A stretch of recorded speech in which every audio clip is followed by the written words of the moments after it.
Record.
Boa noite. Olá, boa noite, tudo bem? Tá me ouvindo bem? Tô ouvindo. Ah, então tá bom. Boa noite, Boa Edson. noite, boa noite a todos. Tudo certinho? Vou aguardar só mais uns minutinhos para ver se mais alguém vai entrando aqui. Ah, E eu aí a vou gente fechar um já. pouco a câmera porque eu vou tentar entrar pelo meu celular, pelo meu computador, tá? Tá, sem problema.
Boa noite. Oi, Marise, boa noite, tudo bem?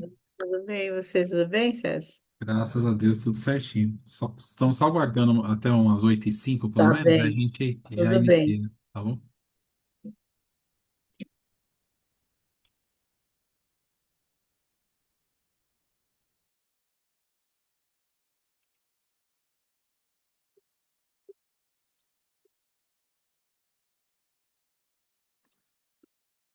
Boa noite. Bom, eu vou acessar pela TV porque o meu celular ele não suporta muito a internet. Ok? Mas eu tô por aqui. Ah, ok, Matheus. Se tiver alguma pergunta, alguma coisa, manda no chat. Se você não conseguir falar pela TV. Sim, sim.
Olá, boa noite.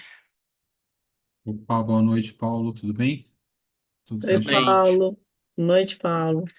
Tudo bem, Paulo. Marise? Tudo, graças a Deus, você. Tudo bem também, graças a Deus. Então tá bom.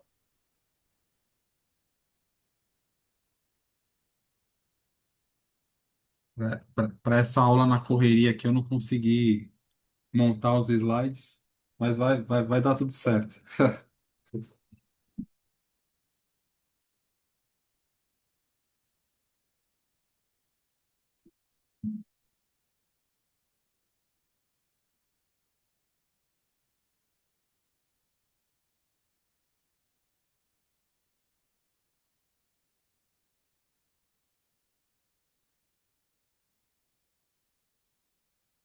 Bom, pessoal, todos estão me vendo e ouvindo bem? Tranquilo? Então, com a câmera aberta aí, me dá um joinha, por favor. Vamos iniciar então o nosso encontro de hoje, né? E a nossa aula de mais esse capítulo do Castilho, né? Nós estamos no capítulo 6, que o Castilho denomina aí de o dogma cristológico e a teologia política da Igreja Antiga, né? Mas em outras palavras, né, trocando em miúdos, assim, o que a gente vai estudar é como que a igreja vem estudando a cristologia, né, que é a parte da teologia que estuda a respeito de Jesus, e como já lá desde os primórdios, desde os primeiros concílios que houveram, a igreja já começa a se afastar dessa ideia do Cristo que é carne, que veio como humano, que se humanizou, que se esvaziou e se humanizou. E a igreja já começa a se afastar disso, e a gente vai estudar um pouquinho aqui a partir desses concílios, a partir desses conceitos teológicos que foram sendo criados, como que isso veio acontecendo no decorrer da história, né? A minha oração é que esse seja um tempo aqui precioso para nós, um tempo de conhecimento, um tempo de troca, um tempo onde o Espírito Santo também haja aqui entre nós. Eu acredito que sempre quando nós nos reunirmos, seja no ambiente virtual, seja no, presencialmente, né? Como a Bíblia nos diz, como Jesus prometeu, Ele está entre nós, Ele está conosco. E eu acredito que assim a gente vai poder ter uma noite aqui de bastante conhecimento, de bastante crescimento no conhecimento aí de quem é o nosso Cristo, esse Cristo que se humanizou. Eu vou começar então com uma oração. E eu gostaria de pedir para o Paulo. Paulo, você pode fazer uma oração para a gente iniciar a aula, por favor?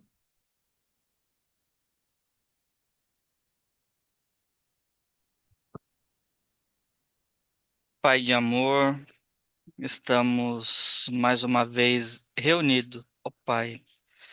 Estamos cada um em suas casas, com sedentos, com vontade de aprender.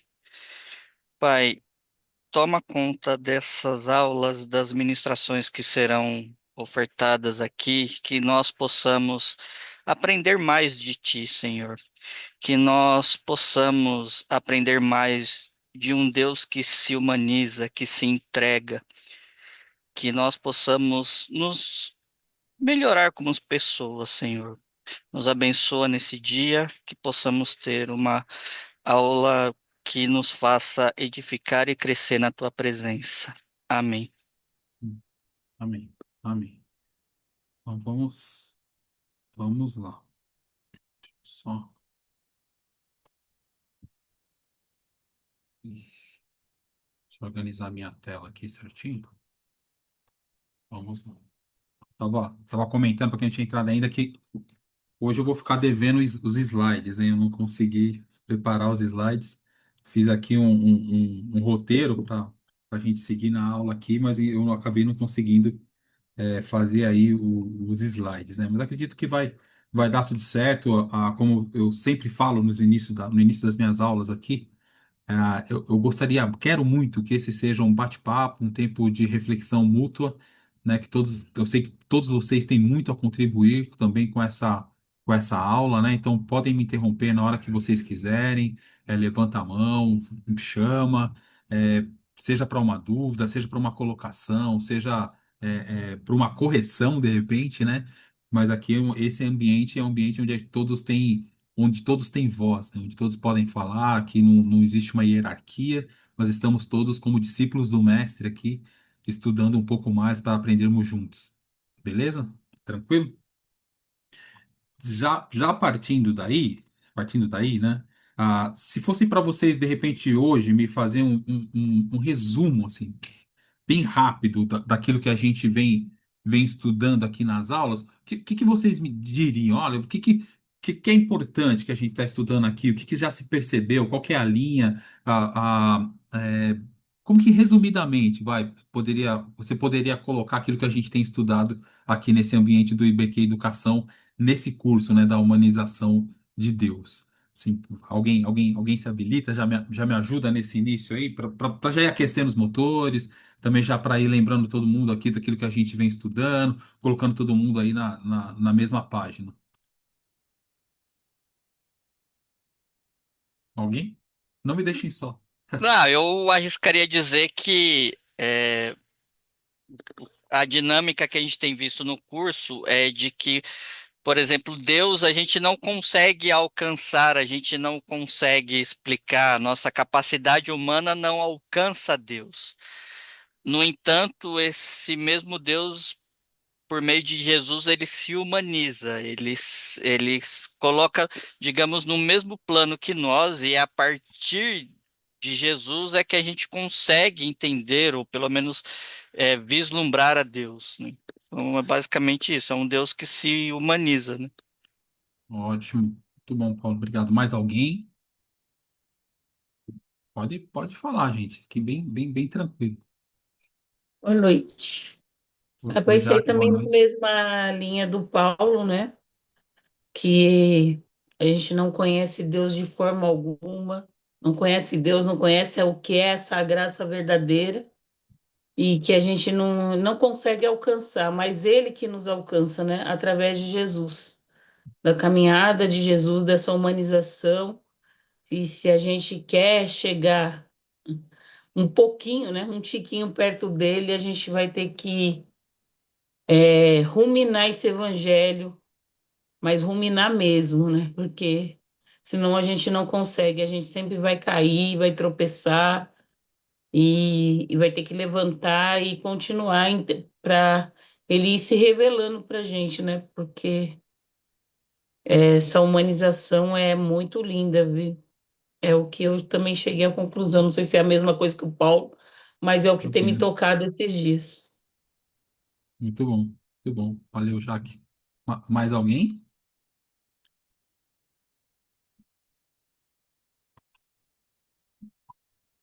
Não? Vamos seguir, então, né? É por aí mesmo, essa é a ideia, né? E esse é o cerne do curso, né? A gente pensar essa humanização de Deus e como Deus se revela através de Jesus, né? Como Jesus é a revelação de Deus, e o Jesus que é a revelação de Deus é esse Jesus que é humano. Não é esse Jesus divinizado, não é esse Jesus que a gente até não consegue entender direito porque tá para além do nosso conhecimento, né? Tá lá, tá para além da matéria. Não, é o Jesus que veio, encarnou, é o Jesus histórico, é o Jesus que, como na outra aula que nós tivemos aqui, né? O Castilho coloca bem, é o Jesus que acontece. Não é o Jesus o ser de Jesus, a essência, mas é o Jesus que acontece na história e a partir daí a gente começa a ter algum entendimento do que é Deus, de quem é Deus através de Jesus, né? E desse Jesus humano.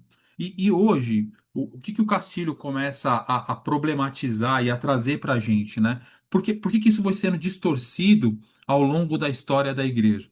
Bom, não é difícil a gente entender que desde o início, né, e os evangelhos vão mostrar isso para a gente, quando Jesus está andando ali com os discípulos, algumas situações demonstraram que a própria expectativa já que os judeus tinham a respeito da vinda do Messias já era de um Messias diferente daquilo que Jesus veio mostrar e veio ser. Porque era a ideia de um Jesus Senhor, um Jesus Quírios, um Jesus comandante de exército, um Jesus super power mega advanced que já ia tomar trono, que ia trazer exército, já ia vir montado num cavalo branco, ia fazer aquele estardalhaço, ia tomar Roma, tal. A coisa já estava distorcida. Era um Jesus que tinha um poder como era do imaginário, assim, dos povos antigos, do imaginário, inclusive do povo judeu, né? E não esse poder que Jesus veio mostrar, que é esse poder de serviço, né? Já vista, né, quando a gente vê, por exemplo, Jesus na sua cidade natal, né? E ele está ensinando ali em Nazaré. E aí as pessoas falam, opa, mas peraí, né? Peraí. Isso aí não é o filho do carpinteiro? Não é o carpinteiro? Não, não é o filho de Maria? Os irmãos e as irmãs deles não estão aí entre a gente? Meu? Como assim? De onde vem essa autoridade? Como que ele está querendo se impor como alguém que pode ensinar, que pode passar alguma coisa? Já começa a dar um nó na cabeça ali das pessoas, né? Porque ele não tinha essa imagem gloriosa, né? Mas é um homem simples, um homem trabalhador, né? Os próprios discípulos, se a gente for verificar bem, começa a dar o tilt lá, quando Jesus começa a dizer para eles, olha, eu vou morrer, eu vou ser crucificado, e aí eles falam, não, não, de maneira, como assim vai morrer? De forma alguma, né? Peraí, né? Peraí, né? Não é esse Messias que a gente está esperando, esse Messias que morre, esse Messias que vai para a cruz. A gente está esperando o Messias que vai para o trono, o Messias que vai assumir o poder. Não, não, peraí, tem alguma coisa aí também que não tá rolando bem. Então acaba ficando muito antigo essa questão de nós, né, não compreendermos bem como que é esse mistério do Deus que encarna, do Messias que vem para ser servo e não para ser Senhor, né? E aí as expectativas acabam sendo frustradas, né? Porque Jesus não se tratava de um semideus, não se tratava de um espírito que tinha encarnado por engano, ele não era um Deus vestido de humano, mas ele era plenamente humano, né? Ele sentia fome, ele tinha medo, ele sentia cansaço, ele suava, ele foi pobre, né? E isso cria um problema, para além de religioso, até psicológico. Porque as pessoas querem seguir um Deus que seja poderoso, enaltecido, que não revele as minhas fraquezas, que não se identifique com as nossas fraquezas, né? E aí isso acaba sendo um problema, inclusive, também de ordem psicológica, assim, né? Porque o que se quer, o que se pretende, é ter um Deus que é forte, né? Um Deus que é forte, não um Deus fraco, né? Um Deus que acaba se vulnerabilizando, né?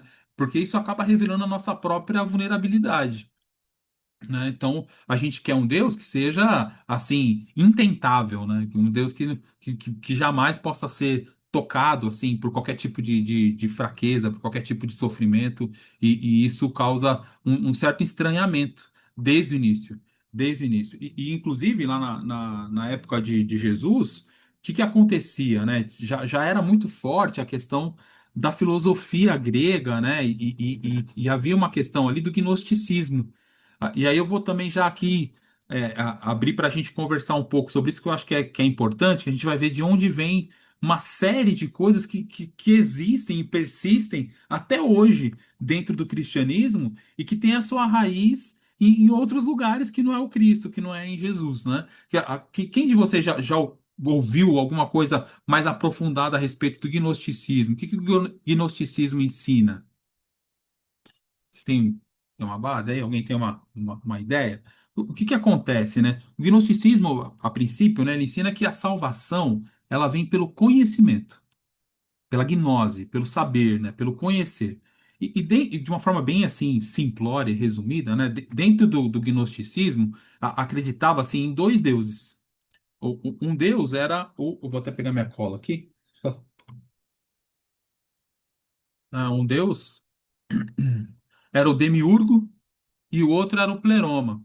O Demiurgo era um deus inferior, um deus assim, não tão deus assim, sabe? Um deus meio mais acabadinho, mais zoado e tal. E o Demiurgo cria a matéria. O Demiurgo cria a matéria, o Demiurgo cria aquilo que a gente conhece como mundo, né? Cria a nossa terra, cria a natureza, etc, etc. Então tudo que é da matéria é da ordem desse deus que é o Demiurgo. E o Pleroma é o deus soberano, pô, sabe? Todo cheio de poder e tal. Deixa eu até pegar o tema exato aqui, ó. É o Deus supremo e bondoso, e ele está separado desse Deus que é um criador inferior e até ignorante.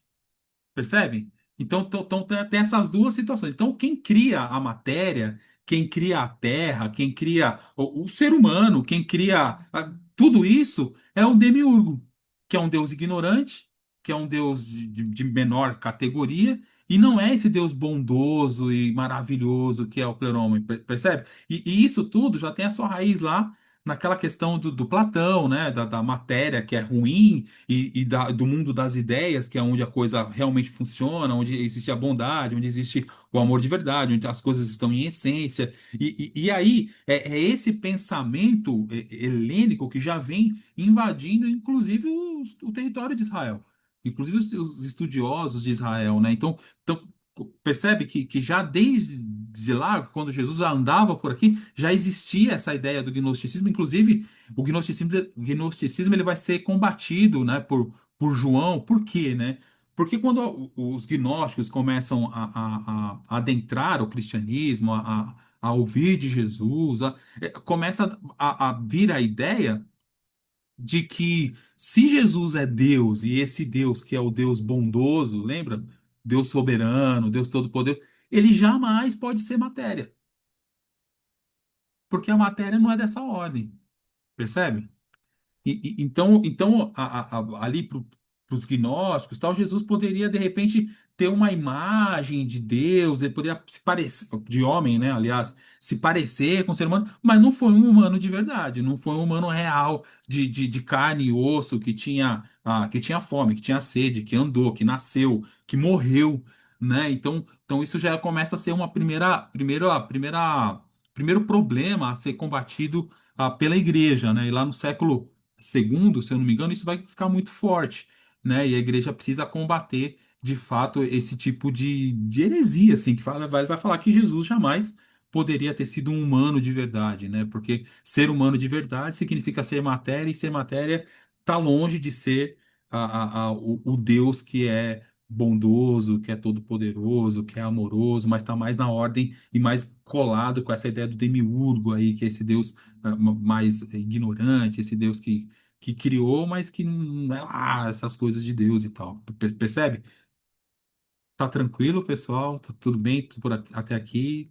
Podemos prosseguir? Então é por aí que a gente vai caminhar hoje. E aí o que acontece então? Então toda essa influência, né, e essa tensão, né, ela vem rolando inclusive lá entre os primeiros cristãos, antes inclusive da igreja se institucionalizar, né? E aí existe, a partir disso, né, a partir disso é o que o Castilho vai dizer, que a igreja começa a fazer, que é o quê? Ela começa a mutilar a humanidade de Jesus, né? Por mais que João chama de volta, né, nos seus textos lá, contra o gnosticismo, dizendo Jesus, reafirmando, né, que Jesus veio em carne, ele foi homem, ele morreu, ele sofreu, ele sangrou, né, e tudo mais, mas assim, havia esse entendimento que Jesus foi realmente homem, mas ainda ficava essa tensão de se de fato ele era um homem mesmo, assim, ou se ele poderia ser de repente assim só um Deus andando por aqui em forma de homem, sabe? E não Deus, não um homem de fato, né? E aí a igreja, esse problema, né, vai se intensificando, essa rejeição, né, da matéria. Então Jesus ele não poderia ter carne, porque senão isso ia ser indigno para Deus, né? Se tornar carne. E aí, além disso, né, a igreja, para dar explicação para isso, para poder a fazer isso casar de alguma forma com a teologia que ela está pregando, com a religião que ela tá ensinando, né, ela começa a buscar na filosofia grega mesmo algumas formas e algumas maneiras ela tentar explicar essa união do Jesus que é homem, né, e também é Deus. E aí ela vai partir de categorias totalmente filosóficas, assim. E isso vai distanciar ainda mais do Jesus histórico, né? E aí começa um grande problema, porque a cristologia ela acaba se tornando uma matéria metafísica e não histórica. Entende? Então, começa a se dar mais ênfase às questões filosóficas a respeito de Jesus do que a questão histórica que é revelada para nós nos evangelhos. E aí vem a ideia da hipostasis. Já ouviram falar sobre hipostasis? Acho que já, né? Que é aquela questão de que Jesus é 100% homem, 100% Deus, então são duas pessoas, mas uma só essência, e aí entra também o Espírito Santo, né, completando a questão da Trindade, né, e aí vem a ideia de substância, vem a ideia essa ideia que eu coloquei de essência, de corpo, e aí a coisa começa a ficar no campo filosófico e no campo metafísico. E pouco se dá importância, e pouco se aplica o que está escrito nos evangelhos. Porque a questão aqui era explicar de alguma maneira como isso era possível, mas se distanciar, acabou causando um distanciamento do evangelho que deveria estar sendo pregado. Porque o que deveria estar sendo a preocupação e da igreja era demonstrar, né, e sinalizar e iluminar e lançar luzes, né, sobre esse Jesus que encarnou, que é homem e o que ele fez e como ele andou e o que que ele ensinou e o que que ele falou e não apenas assim ficar tentando de todas as maneiras a confirmar ou comprovar, né, que ele é Deus.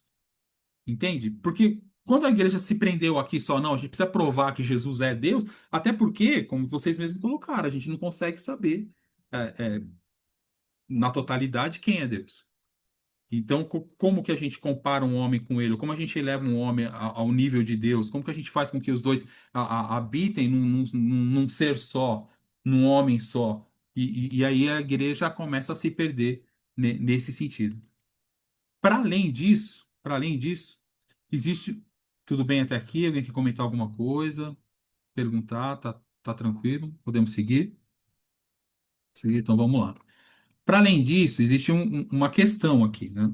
Porque essa doutrina de Cristo, ela foi formada em alguns concílios, né, ecumênicos que houveram lá no início da igreja, entre o século II e o século IV. E esses concílios, eles foram convocados, eles foram promovidos e até mesmo, pode-se dizer aí, dirigidos por imperadores e não pelos papas, ou por teólogos, ou por bispos, percebem? E aí o Castilho ele começa a chamar a atenção que tem um problema aí, né? Tem um problema, porque a influência nesses concílios aí, né? Ela era mais política do que religiosa. Ela era mais da questão do poder, de quem está exercendo o poder, né, do império, do que da questão de quem está anunciando o evangelho.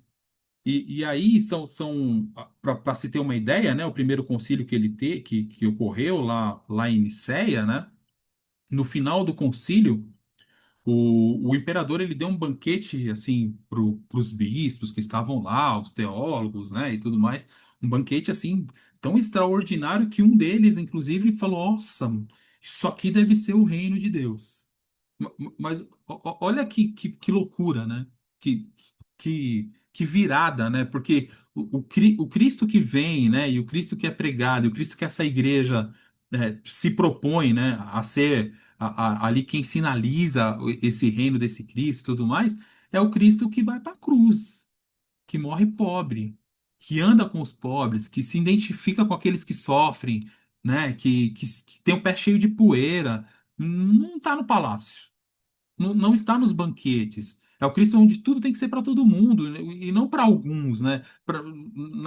No ensino de Cristo não cabe essa coisa de uma hierarquia clerical, né? Onde existem homens que são melhores que outros, homens que são mais próximos de Deus. Que Jesus rompe, quebra com tudo isso. E agora, né? No primeiro concílio, onde a igreja vai definir ali a teologia a respeito de Cristo, a cristologia, e vai debater sobre isso, vai discutir sobre isso.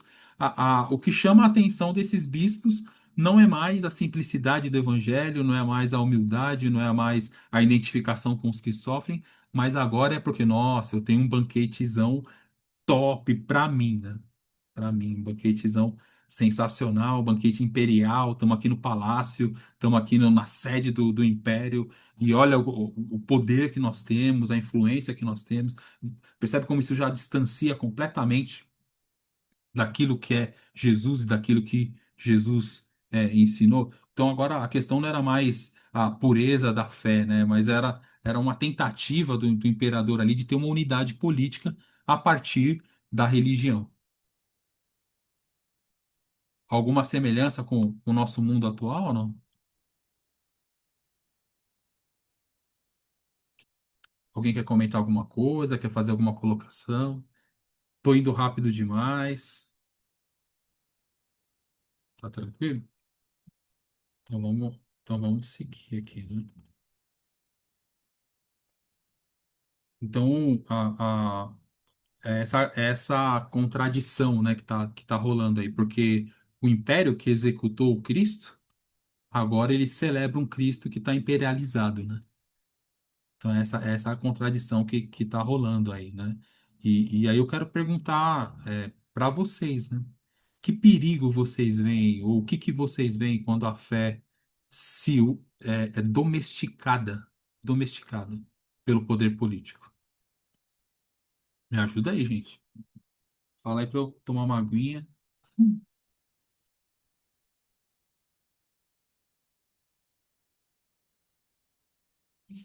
Porque, afinal de contas, isso é uma coisa que não acontece só lá no Império Romano, né? Isso vem acontecendo no decorrer da história e nos nossos dias existe uma tensão novamente para que isso aconteça, né? Você está descrevendo o Congresso, né? As próximas eleições, o que a gente já está vendo aí, querendo Exa- colapsar a democracia. Ai, socorro, Deus. Exatamente. Parece Assim, que está descrevendo o Congresso. exato. É de novo, né? Pastores colocando políticos, né? E de partidos específicos e tal, no altar e falando, ó, esse é o cara que Deus quer que governe a nossa nação, vamos orar por ele, vamos orar por eles, né? Vamos votar neles, e é a igreja se prestando ao serviço político partidário e não mais do reino de Deus, né? Em nome de um Deus que a gente não conhece, que eu não, eu espero nunca conhecer esse Deus deles aí, né? Um Deus que mata, um Deus que exclui, um Deus que não olha para os. Tudo o contrário do que a gente está vendo aí, né? Que Jesus nos ensinou, está ensinando até hoje. Totalmente o Exato, contrário. Então, em nome de um Deus que mata, que exclui, que tira, que corrompe, é isso aí. exatamente, exatamente. E aí, né, é uma coisa que, se a gente for pensar, né, o Constantino ele já deu um estalo nele lá atrás, né? Falou, opa, eu vou me utilizar, ou continuar utilizando da religião para continuar mantendo o poder político, né? Porque antes, né, do Constantino se converter, ele era o imperador romano, e vocês sabem disso.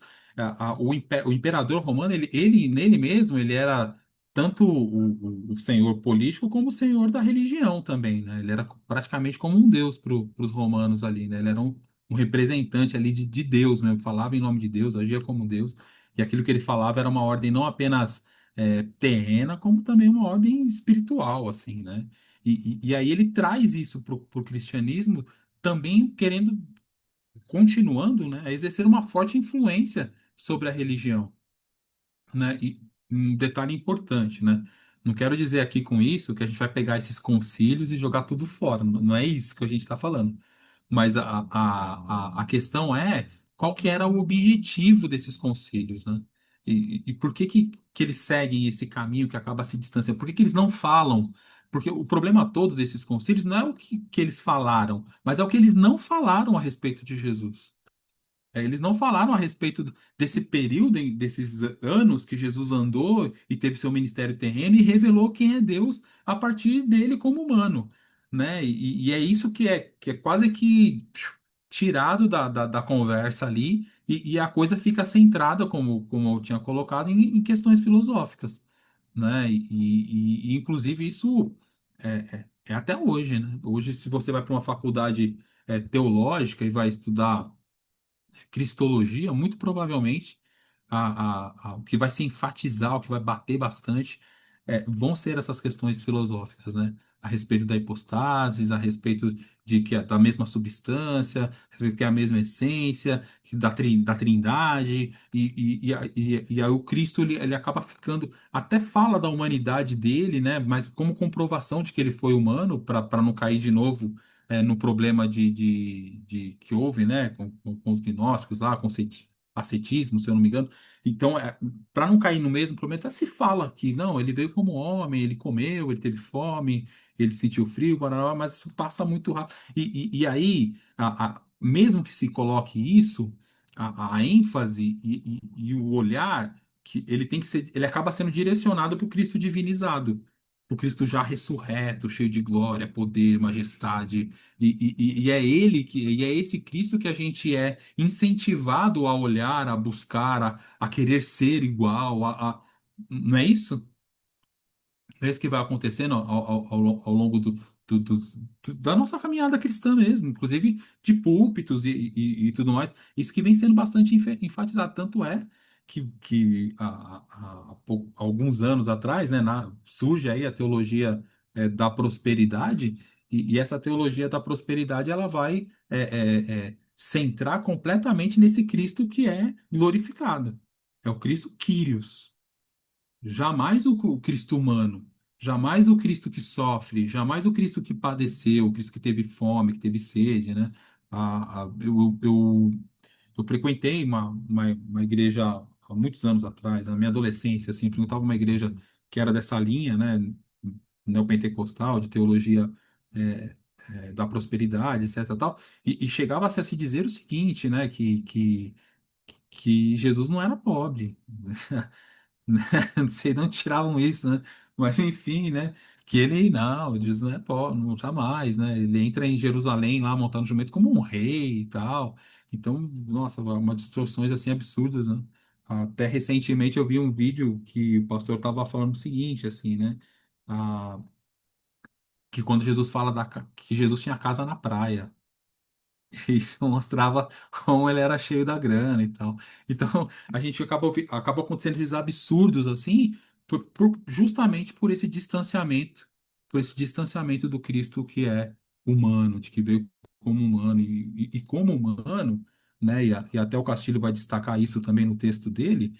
Ele veio na categoria mais baixa de humano. Ele veio como servo. E a gente vai ver isso também um pouco para frente lá, quando a gente falar da Kenosis. Tudo bem até aqui? Alguém mais quer fazer algum comentário, uma colocação, uma pergunta? Não, tudo bem, está tudo bem, mas é que assim, na aula, acho que na aula naquela aula bônus do pastor André, a gente discutiu um pouco dos enroscos que estava dando aqui no curso em relação a uma leitura do Castilho, em relação a um, a uma contraposição entre um Deus que reivindica o sangue para poder perdoar, e o Castilho desconstrói toda essa lógica e tudo mais. Mas e vira e mexe não, né? E o problema é porque um conjunto de textos bíblicos dá base para sustentar essa visão teológica, né? Você pega textos de Isaías, pega textos de Romanos e você consegue sustentar isso. Assim como nessa lógica de um Jesus triunfalista, de um Jesus que enfatiza mais o divino e desconsidera a humanidade, o debate que a gente faz aqui no curso, é um Deus que as pessoas de alguma maneira gostam de se vincular. Dessa ideia de um Deus forte, de um Deus poderoso, que tudo pode, que tudo faz, que tudo. Então as pessoas querem se vincular de alguma maneira a esse Deus, e as pessoas, e infelizmente um determinado segmento religioso vai manipular para os seus objetivos políticos, né? Eu não sei se eu acho que eu gosto de me torturar de vez em quando, mas eu peguei a pregação todinha desse dito pastor que levou os candidatos dele lá no púlpito para acompanhar, né, o que eles estão dizendo. Acho que valeria a pena um exercício de entender essa lógica de construção que eles fazem, de como é que eles, e, enfim, como eles articulam a visão teológica deles junto com a visão política, né? Porque é disso que se tratou claramente de uma campanha eleitoral antecipada. A pregação Uhum. guinou totalmente para isso. Se vocês assistirem, e era um Uhum. culto de ceia, né? Por incrível que pareça. Uhum. E era um culto de ceia. Mas, e quais são os textos utilizados para sustentar? Eles vão pegar textos, pegam textos lá atrás do Antigo Testamento, textos de Salmos, pegam textos, e pega o Paulo, Romanos, basicamente, para poder justificar. Quando cita algum evangelho, foi muito rapidamente para argumentar enfim, foi muito rápido. Você não tem essa coisa que, por exemplo, que nós enfatizamos em relação à humanidade de Cristo. Passa ao largo disso, passa completamente ao largo essa visão. E isso que acho que a grande dificuldade, né? Porque como a gente tem uma dificuldade digamos assim, eu colocar nesses termos, de um letramento bíblico das pessoas, quem tem uma boa retórica acaba levando, infelizmente. Essa é a realidade. Essa é a realidade. Então, acho que em espaços como esse aqui nos ajuda a sair dessa situação, ou pelo menos a gente ter condições de falar, não, não dá para fazer uma leitura como essa, ou você tentar se contrapor uma leitura que se faz, mas é triste, sabe? É triste, é angustiante, mas, enfim, é os sinais dos tempos. É complicado, complicado. Mas vocês vejam que, na verdade, né, nós, quando eu digo nós, assim, seres humanos, assim, raça humana e tal, a gente tem uma dificuldade, porque é o seguinte, né, é aquilo que eu estava falando no início. É muito mais fácil, fácil, aceitar o Deus triunfante. É muito mais fácil querer estar ao lado de um Deus que vai governar o nosso Brasil, através de alguém que ele vai colocar lá. E que ele vai dar poder pra gente, percebe? E isso é muito antigo, né? Inclusive, se vocês forem lembrar, os próprios discípulos de Jesus, eles estão já na ceia, né? No último dia ali, você falou da ceia, eu lembrei desse texto, né? Eles estão ali com Jesus já na ceia, Jesus lava os pés, etc, etc. E os caras estão discutindo quem vai ser o maior entre eles, percebe? Então, existe essa tendência nossa de querer beber do poder, de querer ser enaltecido, e é contra isso que o evangelho se coloca, né? Exatamente o oposto disso é o evangelho, porque o evangelho é o evangelho da humildade, o evangelho da simplicidade, o evangelho do serviço, e não o evangelho da exaltação, do enaltecimento do indivíduo, né? E os próprios discípulos tiveram dificuldade de entender isso desde lá de trás, né? Desde lá de trás, né?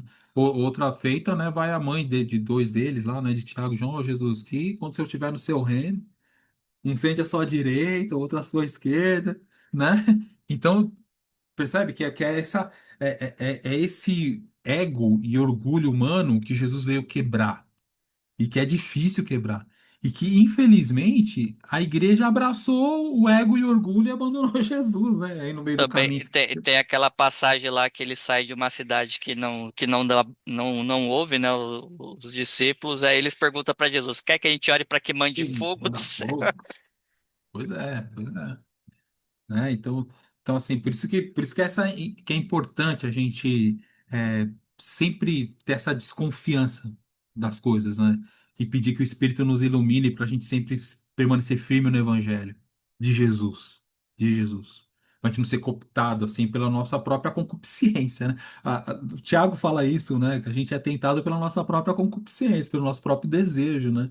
E esse desejo de poder, esse desejo de estar em destaque, esse desejo de ter a força de resolver as coisas, né? E isso é uma tentação que segue a igreja a história toda até hoje e vai continuar perseguindo, e se a gente não tomar cuidado, a gente é cooptado por isso. né? Por Isso, essa. só uma questão. E quando falam, por exemplo, do amor de Deus, é sempre naquele tom crítico, de que, por exemplo, aqueles que professam o amor de Deus, na verdade, estão querendo viver do jeito que quer, do jeito que acha melhor, aquela coisa toda, e fala, aí justifica, não, mas o Deus não é só amor, mas é justiça, é fogo consumidor, e que vai vir juízo, e que não sei o que. E toda vez que tratam do amor de Deus, é sempre nessa chave de crítica ao amor mesmo de Deus, né? Criticam, não, Uhum. aliás, não aceitam o amor de Deus, que é Exato. esse é o grande problema, né? Exatamente, exatamente. Sempre levantam isso, né? Alguém fala, ah, porque Deus ama, tá? Mas é a justiça. Deus é amor, mas ele é a justiça. É a justiça, né?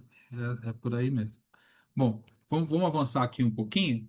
A gente vai falar um pouco agora sobre então esses grandes concílios que tiveram, né, lá entre o século segundo e o século quarto, e o que que eles falaram e o que que eles não falaram aí a respeito de Jesus. E vocês vão perceber que foi bem isso, né? Ficou nessa categoria filosófica e metafísica, né? Fora, né? E não se deu ênfase ao Cristo. Ah, e até um negócio maluco, né? Porque muitos desses concílios eles foram convocados para combater heresias, né? Como o do arianismo, né? Porque o que acontece? Foram surgindo grandes problemas, né? Os arianos mesmo, eles falavam, poxa, mas Jesus não pode ser Deus como matéria, ele foi um ser criado. Percebe? Então começam a surgir outras heresias porque não dá conta, né, de perceber, de entender esse Deus que se encarna mesmo, assim, e se coloca, se esvazia, né, como o apóstolo Paulo diz, né, e se torna humano. E por conta disso começam a surgir essas heresias e os concílios vão sendo convocados para combater essas heresias, mas também se distan... fala, mas não fala, sabe aquela coisa assim? Mas peraí, vamos para cá, é melhor a gente focar mais na questão mesmo filosófica, porque vai dar problema esse negócio de falar desse Jesus que foi marginal. Porque essa que é a realidade, né? Jesus ele vive à margem ali da sociedade judaica, não foi, né? Puxa, acabou morrendo ali como da pior forma que tinha para morrer na época, né? Então não dá para fundamentar, não dá para trazer tanta luz para isso, né? Vamos falar, foi isso, aconteceu, beleza, mas acabava desviando para outro lado, né? Então o primeiro concílio que tem é o de Nicéia, né? Então o que acontece lá em Nicéia? Foi mais ou menos no ano 325. Ele defende que o filho é da mesma substância que o pai. Tá vendo aqui ó, a filosofia? Ele é da mesma substância que o pai. Então os dois têm a mesma substância. Aí defende a divindade de Jesus com muita força, com muita ênfase. O Jesus é divino. Ele é Deus, né? E ele tem a mesma substância que Deus, mas não discute a humanidade concreta de Jesus, né? E aí, o próximo concílio, que foi lá em 381, ele vem então e reforça essa ideia que foi já colocada ali no Concílio de Nicéia, né? Ele acontece cerca de 50, 60 anos depois. E aí, de novo, ele reforça essa ideia de que Jesus tem a mesma substância que o Pai, que Jesus ele é divino, que ele também é Deus, né? Mas também a humanidade fica ali na periferia, né? E aí, aqui no Concílio de Constantinopla nasce a ideia da Trindade, né? É reforçada, aliás, a ideia da Trindade, né? Do Deus Pai, Deus Filho, Deus Espírito Santo e os três sendo ali um único Deus, né? Então aqui ganha essa forma, né? Mas ainda aqui também a humanidade de Jesus ela acaba ficando na periferia da discussão, né? Ela não entra, ela não é o cerne da discussão, ela não vem para o centro da conversa, ela fica ali nas regiões periféricas, até passa, lê alguns textos do Evangelho, traz alguns textos do Evangelho, mas acaba se fundamentando mesmo na questão filosófica aí. Após isso foi lá em Éfeso, né, já em 431, né? E aí aqui a ênfase, né, em unir a pessoa de Cristo com Deus, né? Mas ainda assim sem nenhuma ênfase nenhum interesse pelo Jesus que foi pobre e marginalizado lá. E aí, finalmente, o Concílio de Calcedônia, em 451, que aí nesse concílio fica definida a fórmula clássica, né, que é estudada na teologia, né, que Jesus tinha duas naturezas, sem confusão, sem mudança, sem divisão, sem separação. Jesus 100% homem, 100% Deus, a questão da hipostasis, né, que até hoje é trazida assim em todas as cristologias que são estudadas, e isso tem lá a sua, é verdade, né? Apesar da difícil explicação, do difícil entendimento, isso é uma realidade, mas ainda assim a humanidade de Jesus não está no centro do debate, não está no centro da conversa. Então, percebe que aquilo que Jesus veio fazer, que foi, como homem, revelar Deus, acaba sendo deixado de escanteio, né? E fica nessa preocupação de confirmar, de afirmar, de debater, de demonstrar filosoficamente de que ele e Deus são um, de que ele é Deus, e essa questão histórica da sua humanidade acaba sendo deixado de lado. É como se ele fosse apenas uma pessoa divina, né? Com uma natureza humana, né? Então não, isso acaba sendo também deixado de lado a humanidade de Jesus, né? Ah, o que enfraquece muito, né, o ensino do evangelho, e o que facilita muito, e aqui é uma provocação, né, que facilita muito a manipulação das pessoas que estão distantes do conhecimento, ou que não, ou que estão bebendo da fonte só daquilo que a igreja vem ensinando e educando, etc, etc, etc, e tal. Isso facilita muito, porque quando você deixa Jesus no campo do abstrato, né, do que a gente não consegue palpar, do que a gente não, no campo do divino, do glorioso, do majestoso, né, alguns imperadores pegam carona e trazem essa imagem para si como sacerdotes reis. Aí o Papa traz um pouco dessa imagem, né, os bispos começam a trazer também essa imagem para si, né, de se elevarem um pouco da categoria humana, né, porque se você ser só humano isso aí não tá legal não e tal. Então, isso começa a trazer uma série de problemas assim para o cristianismo, né? Ok? Ok? Podemos seguir adiante? Então, vamos lá. Então, o que o Castilho ele vai criticar, né, em todos os concílios?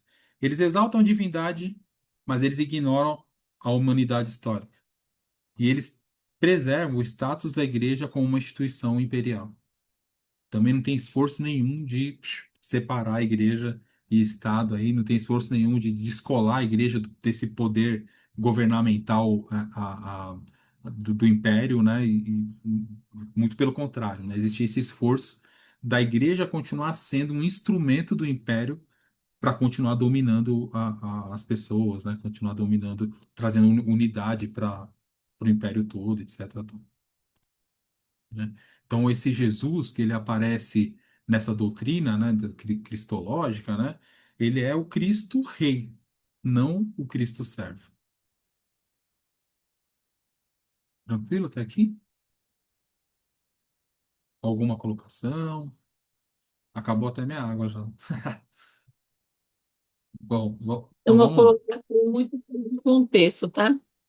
Como é Sim. que a gente faz para achar esse livro, Abimael, pelo amor de Deus, que não tem lugar nenhum?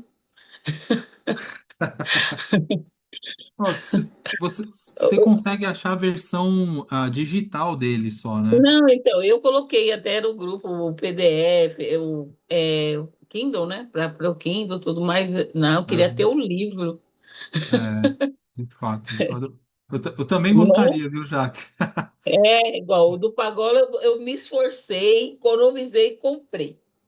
E esse É, eu gostaria muito de ter, mas aí você não encontra em lugar nenhum. é, Nenhum. sim, sim.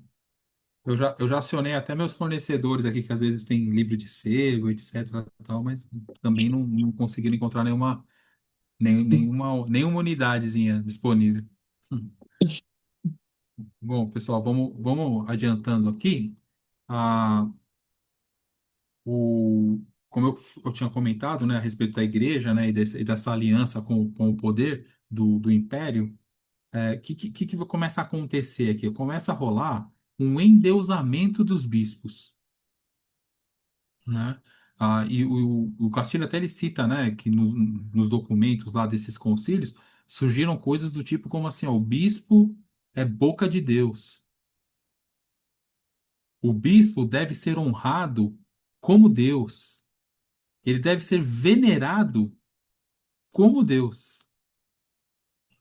Olha só como a influência aí do Império Romano, né? E da ideia lá do Augusto César, né? E tal, ela começa quase que ser transferida para os bispos. E aí os bispos agora são praticamente deuses. Olha que maluquice, né? Então tudo aquilo que Jesus ensinou, de falar, ó, meu, aqui é diferente, né? Aqui maior é o que serve, aqui é quem é senhor lava pés. Não, né? Não, agora os bispos estavam sendo assim, realmente ocupando um lugar assim, que nunca foi do projeto de Jesus para os seus seguidores, para os seus discípulos, né? Ocupando esse lugar de serem venerados e serem, né, chamados de Deus. E isso também não ficou só lá, né? Isso também não ficou Quando só foi, lá. Eu acredito que quando foi muitos de isso mesmo, vocês. Abimael? Oi? Quando foi isso mesmo? Isso veio acontecendo lá no século, entre o século II e o século IV, em todos os concílios, né? Desde que a igreja Parece, foi institucionalizada, né? parece que você está falando do agora. Não é? Que coisa, né? Que coisa, né? Quantos de vocês já não ouviram assim, ó, não pode falar do pastor, porque aí daquele que tocar no ungido do Senhor, não é? Não pode, então não pode brigar com ele, não pode contrariar, não pode questionar, não pode dizer não, né? Você vê que a lógica, ela é a mesma, né? Que vai permanecendo, que vai insistindo em permanecer no seio da igreja, né? E é por isso que a gente às vezes precisa levantar umas vozes proféticas aí e falar, opa, calma lá, calma lá. Calma lá que isso aí está distanciando do evangelho. Pastor é um dom, é, como qualquer outro, né? Então, né, o próprio apóstolo Paulo vai falar, um sou chamado para ser pastor, outro para profeta, outro para professor, outro para e assim vai, né? E assim vai. Essa é a multiplicidade da graça de Deus e nada coloca alguém acima de alguém. Não existe hierarquia nesse reino do Cristo, né? Todos são iguais, né? Eu lembro que até uma vez eu estava fui numa visita numa casa de recuperação e aí estava conversando com o pessoal lá, tal, e alguém falou, poxa, mas você é pastor? Eu falei, sou, mas não é isso que me define. Né? Porque eles estranharam que eu tava de bermuda, chinelo e tal, sabe? Eu falei, mas não é isso que me define, né? Eu sou um filho de Deus, um discípulo de Jesus, estou aqui para. Não, não, mas que isso, pastor? Que não. Pastor tem que ter respeito, tem que ter um lugar. Não, não, meu irmão, jamais, jamais, jamais. Porque está impregnado na mente das pessoas, desde lá de trás, né, até hoje, essa ideia do bispo aí, do pastor ser tá num lugar elevado, alguma coisa nesse sentido. E isso dá muita força, né, para manipulação, né, para levar as pessoas para onde que se quer, né, inclusive no campo político, né, como a gente tem visto atualmente, infelizmente, né. Ah, então, onde Jesus é o servo, né, a igreja começa a fazer líderes monarcas, né. Onde Jesus lava pés, a igreja começa a erguer tronos. Olha que maluquice, né? Onde Jesus ele morre condenado por Roma, a igreja começa a buscar o favor de Roma. Tudo errado, né? E aí, uma coisa que é importante a gente sempre tem em mente, né? Toda vez que a igreja ela assume uma forma de poder nessas categorias que a gente está falando, ela está traindo Cristo. Ela está traindo o Cristo crucificado. Toda vez que a igreja quer se aliar ao poder político, ela está traindo o Cristo que morreu no lugar dela, por ela, né? Que morreu, que deu a vida, que desceu, que encarnou, e a igreja começa então a se afastar desse Cristo, né? E procurar lugar, categorias de poder, de destaque, de domínio. E isso é realmente um grande perigo, e um grande problema aí para a igreja, né? Tudo bem até aqui? Certinho? Então, vamos lá. Aí o Castilho ele vai começar a falar também um pouco, é, e que anda basicamente, na teologia, anda basicamente junto, né, com a cristologia, a questão da soteriologia. O que é a soteriologia, né? A soteriologia é a doutrina da salvação, da salvação, né? Então, o que a gente aprende a partir do Evangelho, né? Que não há salvação sem a encarnação do Cristo. Que o Cristo ele se humaniza, né? E ele encarna e ele faz esse caminho da humanização para trazer salvação, para trazer salvação, certo? Tá aqui tudo tranquilo? Né? E aí, se a gente for olhar para o texto, que eu até já citei aqui algumas vezes, lá de Filipenses 2 do versículo 6 até o versículo 11. Inclusive, esse texto ele é usado em muitas. Quando você pegar um livro de teologia, for na parte de cristologia, provavelmente esse vai ser um dos primeiros textos que você vai ler, ou sempre esse é um texto que vai estar em destaque, né? De Filipenses 2 6 a 11. Ok?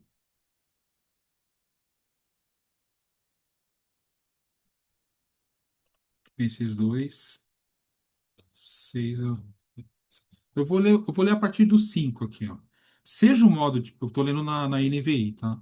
Seja o modo de pensar de vocês o mesmo de Cristo Jesus, que apesar de ser Deus, não considerou que a sua igualdade com Deus era algo que deveria ser usado como vantagem. Antes, esvaziou a si mesmo, assumindo a forma de servo, tornando-se semelhante aos homens. Sendo encontrado em figura humana, humilhou-se e foi obediente até a morte, e morte de cruz. Por isso, Deus o exaltou, foi até o 11, né? Deus exaltou a mais alta posição e lhe deu o nome que está acima de todo nome, para que ao nome de Jesus todo joelho se dobre nos céus, na terra e debaixo da terra, e toda língua confesse que Jesus Cristo é o Senhor, para a glória de Deus Pai. Então, aqui nesse texto é onde tem o termo que sempre é usado pelos teólogos aí, que eles chamam de kenosis, né? Que é esse esvaziamento de Deus e quando Deus assume a forma humana em Jesus, né? Ele se esvazia da sua glória, da sua majestade, da sua divindade, daquilo que é inalcançável para nós, e ele se torna humano de maneira que a gente possa tocá-lo, de maneira que a gente possa vê-lo, e como humano ele ainda não vem como nas melhores condições, ele vem como um servo, né? E a tradução aqui até poderia ser mesmo escravo, né? Que no grego acho que é morfedoulo, se eu não me engano, o termo que está no texto original, que é é Deus assumindo a forma de escravo humano, né? Então ele desce até o nível aí mais baixo da, da escala social. Então, para o Castilho, a salvação ela não é uma fuga da carne, percebe? Não é a retirada do espírito isso é salvação. Não, pelo contrário, é a redenção da carne. Tranquilo? Deus, ele nos salva descendo ao mundo e não subindo, né? Ah, então, ok, ok? Tranquilo? Acho que tá bem claro, né? Se alguém quiser fazer uma colocação, tiver alguma dúvida, pode interromper, tá? Então, o que o Castilho está criticando aqui nesse capítulo, né? Enfaticamente, assim, né? Que o dogma, né? A doutrina, né? Ela responde quem é Cristo, né, dizendo que ele é Deus, dizendo a questão que ele faz parte da Trindade, dizendo que ele é da mesma essência e da mesma substância que Deus, dizendo que ele e Deus são um e o Espírito Santo, mas ela silencia sobre a sua vida, sobre a sua prática, sobre a sua pobreza, sobre a sua marginalidade. Ela silencia sobre a opção pelos últimos. Ou seja, a cristologia, né, dogmática e da doutrinária, né, ela preserva a divindade, mas ela oculta totalmente a humanidade de Jesus, né? E pelo que o Castilho coloca, sem humanização não há salvação. Sem humanização não há salvação.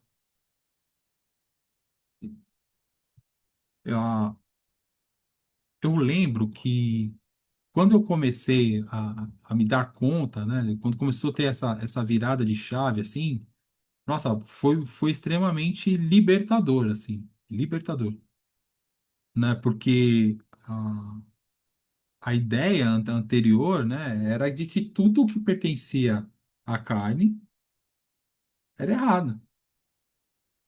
Tudo que me desse alegria, tudo aquilo que me desse prazer, no sentido da carne, assim, isso estava errado. E isso me distanciava de Deus. E para aproximar de Deus, e que para aproximar dessa divindade que a gente nem sabe exatamente como que é, eu teria que matar a minha carne no sentido assim de anular tudo aquilo que fosse bacana de fazer, tudo aquilo que traz alegria, tudo aquilo que traz felicidade, contentamento, tudo aquilo que é bom, que é gostoso de fazer, e tal, e tudo isso estava na contramão do que era o reino de Deus, né? E aí eu acredito que até já que tá lembrando meus CDs aqui que foram queimados. E é bem isso, né? E é bem isso. E é bem isso. E isso parece que não, mas isso ficou no meu coração, na minha mente, no meu subconsciente, até muito pouco tempo atrás. Porque em alguns momentos fala, puxa, se a vida tá boa demais, se eu tô feliz, se tá. Meu, tem alguma coisa errada, então, será que eu tô pisando na bola, né? Porque o diabo nem tá me atacando.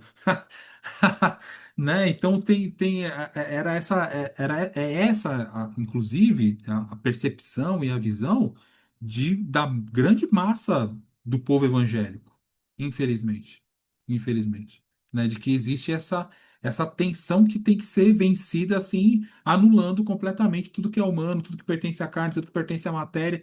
E aí para-se de perceber, né, a beleza que nós somos enquanto criação de Deus, né?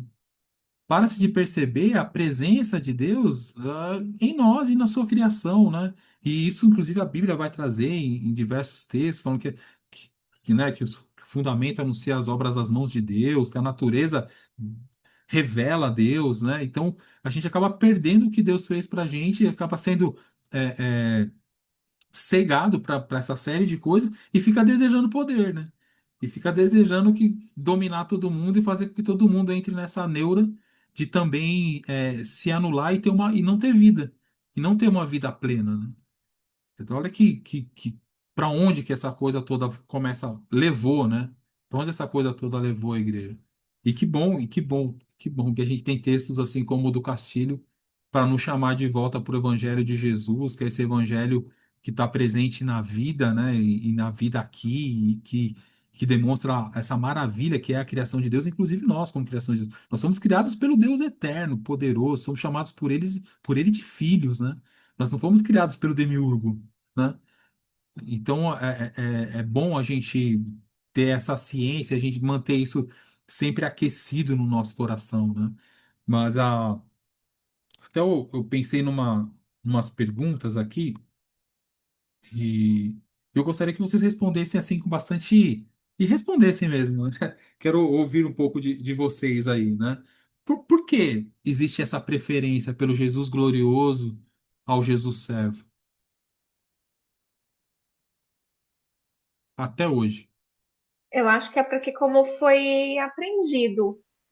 Eu acho que porque assim, quando a gente até conversou sobre isso na César, a gente foi de uma igreja, eu conheci o César há muitos anos. É Posso verdade. zoar, né, César? Ele era cabeludo, Pode. gente. É verdade. Ele era cabeludo, gente. Esse mundo é muito pequeno. Éramos todos, eu acho que eu sou um pouco mais velha do que ele, mas não sei, né? Eu vou fazer 50. Mas eu acho que foi como eu acho que utilizaram a religião, esse tipo de evangelho triunfalista, e que tende também a ser esse evangelho pesado, esse evangelho, né, de muitas regras, justamente para o controle, sabe assim? Porque só quem saiu de uma igreja eu não entendi o que era o legalismo, né? Eu demorei muito para entender. Quando eu entendi o que eu vivia era um legalismo e que eu trouxe isso para minha filha, né? Que eu trouxe isso. Eu penso que eu era muito chata, gente. Era muito chata. Porque, assim, a gente parece que para essas igrejas, na verdade, assim, quando eu descobri o que era o legalismo, foi um despertar, assim, porque eu já falei outras vezes aqui, eu achei que eu tivesse vivi num mundo paralelo. Então, no mundo em que tudo é batalha espiritual, né? Se acontece alguma coisa, até que o César falou, se tá tudo bem. Se tá tudo bem, você precisa ver por que tá tudo bem, né? Você não tá, você não tem aquele negócio, acordei hoje, acabei de acordar, quero dar trabalho para o inimigo, ou se acontece algo, é brecha que você abriu, né? Nunca é responsabilidade sua, dos seus atos, daquilo que você escolheu, né? E eu acho que é essa questão, César, para controle mesmo, para controle do pensamento das pessoas. Até a Jaque falou ainda há pouco, né? O nosso amigo também, o Paulo, falou da questão da política dentro da igreja, porque é uma forma, porque se a gente, né, estuda, vai adentrando, a igreja sempre usou a religião para ter um tipo de controle, né? Então, tipo assim, um pouco do que você falou aí, eu peguei a aula já um pouquinho atrasada do imperador, eu já tinha lido sobre isso. Então, sempre a religião para usar como manobra de controle mesmo, né? Antes a Igreja Católica, quando tinha a Igreja Católica tinha um grande poder sobre a questão da política, né? O Billy Uhum. Graham lá, a gente via que os pastores, ele era um pastor onde muitos presidentes iam ter aconselhamentos com ele. Então eu penso assim, César, se eu estiver errado, vocês todos me corrijam, mas eu penso que era para controle mesmo, né? O quão é bom a gente. Ou no domingo eu estava servindo um adendo, tá? E eu conheci a Fátima, eu não conheço muitas pessoas ainda na igreja, vou fazer um ano, mas eu não conheço muitas pessoas. E eu tô gostando muito de servir ali na recepção. Aí cada dia eu conheço uma pessoa, tal, a gente conversa. E aí eu fiquei tão feliz, eu pensei no cuidado de Deus, assim, de ter colocado uma igreja como a IBQ, sabe, assim, para me ensinar, sabe, assim, para me trazer a clareza e me trazer uma leveza do evangelho, porque eu vivia o evangelho muito, muito, muito, muito pesado. Sabe, assim, era um evangelho que aí eu achava que anteriormente achava que o que eu vivo hoje é legalismo, né? E eu tô saindo desse lugar, porque assim, eu até comentei uma vez, eu não ouvia música secular. E hoje, gente, eu fiz uma playlist. Parece uma bobeira, porque só quem viveu nesse lugar entende isso, o tanto de controle que eles têm, né, César? Da questão das músicas, das questões dos filmes, de muitas questões, assim, onde você só pode fazer aquilo que é determinado por eles. E parece que é uma coisa tão distante, gente, e não é.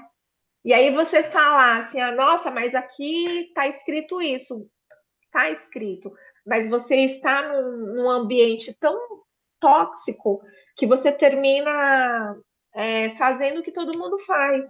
Né? Eu falo que eu trouxe isso para a psicologia, né, como estudante. Existe um estudo onde era a prisão de Stanford, que o psicólogo ele colocou várias pessoas numa situação e as pessoas começaram a agir de uma forma, sabe, assim, todo mundo agir como todo mundo agia.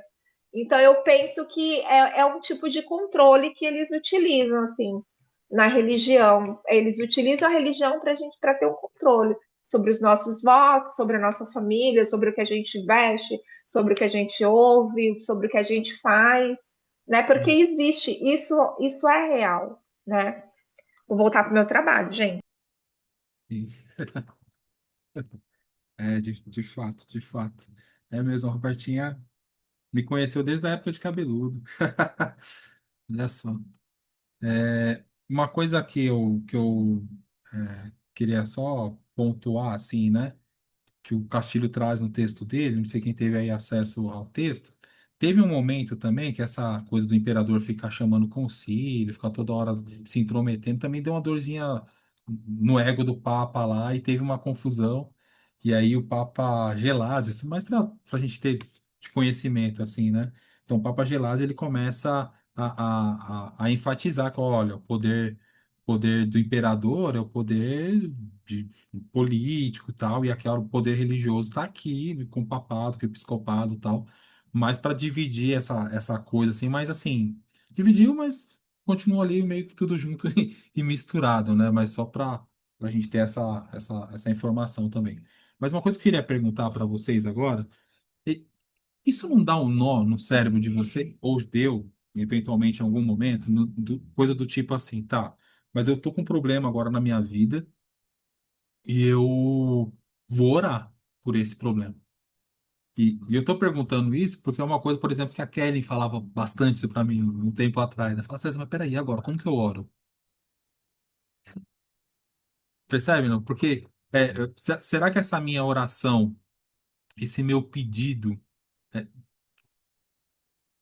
condiz, vai, com esse caminhar do Cristo que se coloca como último, que serve, né? Ou eu estou aqui em algum momento querendo satisfazer o meu ego, satisfazer o meu desejo, eu estou aqui querendo ter poder, eu estou aqui querendo dominar, eu estou aqui querendo ter realmente o controle da minha vida. C- Percebe? Isso também aconteceu com vocês? Acontece? Que vocês pensam a respeito disso, assim? E como resolve isso? Essa pergunta foi confusa, acho que está tranquilo, né? César, boa noite para todo mundo. Chega atrasado, né? Boa Eu noite. acredito que aí, pelo menos na minha opinião, sempre deve prevalecer a vontade de Deus. Então a gente deve deixar sempre sob a vontade de Deus. É Ele que manda, entendeu? Eu acho que é isso. Pelo menos comigo, sempre quando eu oro, eu sempre eu peço coisas a Deus, todo mundo pede, né? Mas eu sempre digo, Uhum. Pai, seja feita a tua vontade. Eu queria que fosse assim, todo mundo quer. Por exemplo, a cura de uma pessoa, né, que está doente. Quem que não quer a cura de uma pessoa que está Claro, doente? claro. Mas eu sempre digo, não, que seja feita a vontade de Deus. Eu quero sim que seja, mas é Ele que sabe. Ele que tem o poder, Ele que tem a vontade, Ele que a vontade dele é soberana. A nós cabe obedecer, cabe nos colocarmos sob a orientação, o poder dele, sob a vontade dele. Uhum. Não sei se Tá. para mim é simples assim, agora não sei se para todo mundo é a Não, mesma tranquilo, coisa. Tá? tranquilo. César, é bom você ter falado isso, glória a Deus, porque nesses 3 últimos dias aí a Marise sabe um pouco do que eu estou falando. Eu estou passando por um momento tão difícil e esse nó que você está falando, eu passei 3 dias em crise total, porque quando você fala assim, por que que a gente tem essa tendência de querer esse Jesus, esse Deus glorioso, né? É, o que tem tudo na palma da mão e a gente sabe que ele tem. Mas de que forma a gente entende isso? Porque chega uma hora que você chega destruída para esse Deus, tira toda a sua responsabilidade. Ah, não, Deus quis assim, ou então o pior. Deus está me castigando por alguma coisa que eu fiz. E aí eu estou nesse conflito. O que que eu fiz? O que eu deixei de fazer? Meu Deus, aonde que eu errei? Por que que Deus está me castigando? E aí você vai, ajoelha, pede perdão, mas você não sabe muito bem do que você está pedindo perdão, porque você está tentando fugir. Aí você é mais severo, que no meu caso é filha. Mais severa, aí você fica com a culpa, porque você está sendo severo, porque lá na Bíblia está dizendo que tem um filho pródigo, né? Então você tem que receber. Então, É uma loucura isso daí. Eu cheguei à conclusão que eu não entendi o que que é a graça de Deus. E aí eu vi uma pregação domingo do senhor Ed René que me deixou no chão. Assim, porque a gente, ele fala que existe dois tipos de pessoa, né? Aquela que se acha muito porque conheceu a Deus e acha que está acima de tudo, e aquela que acha porque tá tudo indo muito bem. Eu estava até duvidando, alguma coisa tem que dar errado, porque eu não estou incomodando o diabo. Então, igual eu fui para a igreja, tem um culto de oração na minha comum aqui, atravessou a rua, estou na igreja. O pastor está fazendo os estudos dos profetas menores. Estava indo tudo indo muito bem, falou de José, aí chegou um Joel. Aí eu vou lá, eu destruída, para a igreja, né? Como a gente sempre vai. E aí ele lá ele levou o texto, capítulo 2 falando de tudo isso, que a gente precisa sofrer, porque Deus é para Deus moldar a gente, que sabe, é preciso para a gente examinar que tem alguma coisa, o que você está deixando de fazer. Ave Maria, nessas horas, uma coisa eu tenho certeza, eu ajoelho aqui nessa minha salinha e agradeço a Deus que tem IBQ. Porque se não é essas aulas aqui, eu não saía, eu não voltaria da igreja, assim, porque dá vontade de pular da ponte. Teve um dia que eu vim tão desesperada que aí eu falei assim, não é possível. Eu falei assim, Senhor, será que eu estou no caminho totalmente errado? É isso mesmo? Aí estudar, sabe?